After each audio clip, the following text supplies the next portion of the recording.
So then now, when you want to do your recall work, right? I found so there's a couple things I do. One is the food games. Usually with older dogs. Let's see, this girl's dog is 2 years old. Depending on the dog, I might do food games too. Usually with the younger puppies. So when you start doing recall work, you need you. This one's a 50 foot, but you can start with a 30 foot. 30 foot is pretty generally what I do with the dogs for 2 weeks.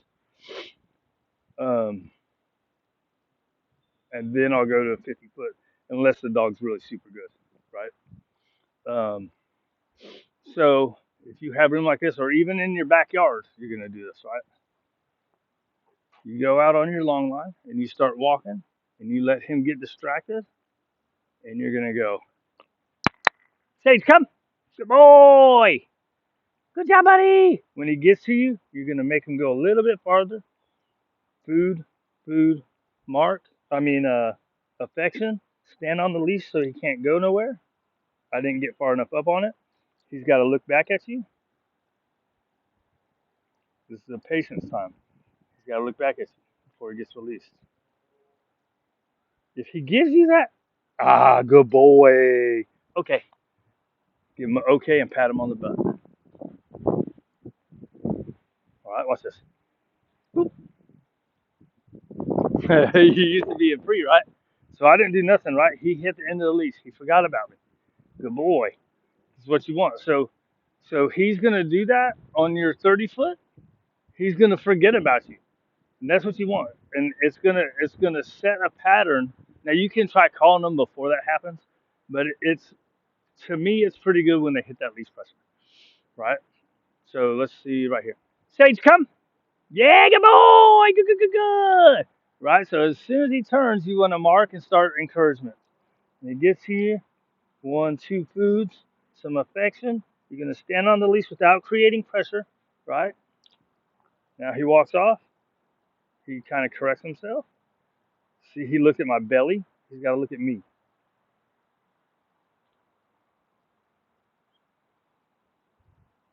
Good. Okay. I let him get away with that there. But he gave me a sit. So it's whatever you choose it to be, just require that, right?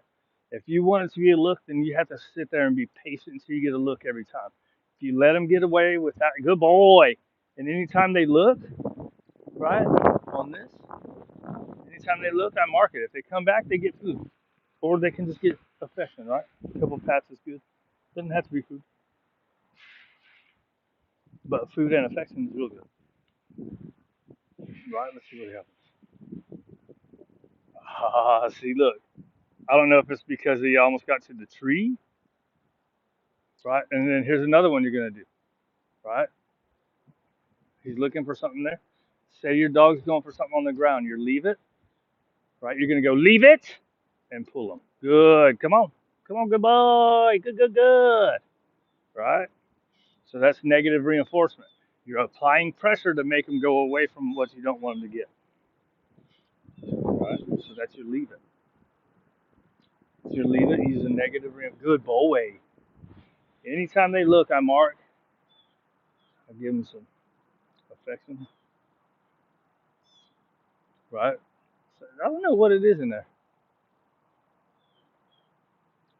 Right? So let's see if we can call him away from the sniff. Sage, come.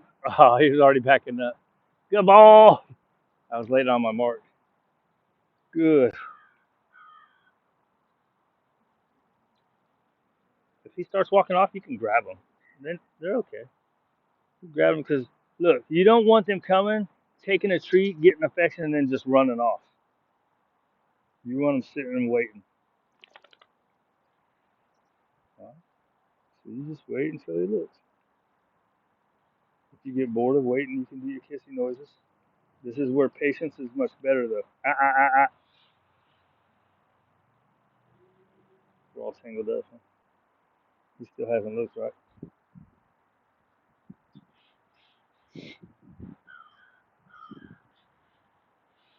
Good. Okay. You good boys. Goober boy. You said good boys. You said good boys. Right? So then here's the other thing. I think did I send you recall with using. I've already got it where I explained it pretty good with him, so I'm not going to do it again. I'm just going to cut this off. Right, so here, he hits that pressure, you don't move until he releases the pressure. Right, could you see? I wasn't doing nothing with my hand. He created the pressure, and I just leave it on there. He's got to turn and release the pressure. It's called yielding to least pressure. Right, if he doesn't release that pressure and you start walking with him, that's going to carry over and mess up your walks. That's what I was talking about on the other one about on break times. Right? If you give them a sniff break or if you're doing this, if you reinforce pulling over here, that's going to ruin your walk over there. Right? So see there, he created pressure. Good. Right? It was about 3 4 seconds. Now he knows better. I shouldn't have had to do it. Right? So for him, at the stage he's at, typically what I'll do is I'll give a little correction because he knows better. Right? Once you've done this like a couple times a week, 3 days a week for a couple weeks, they understand.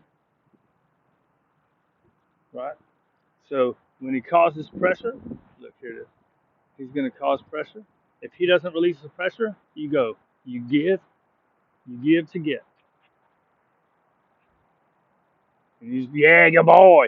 And you do it until he stops. No, I didn't call him, so I don't care if he doesn't come all the way. Now, if I would have called him, that's a good boy. And you got to be good about reeling in your long line when you're doing it. I'm not good about that. So, but you should be good about when you call him in, right? Because usually I got my phone in my hand. Hey, leave it, right? Add pressure. Good boy. Once he turns and disengages from whatever he's looking at, right? So this is what I should be doing. Trying to reel it in. Right? Oop, I didn't do nothing. And that's it. He's looking for a squirrel, I think. Oh, good boy. You ready to go play? You ready to go play? Huh? You ready to go play?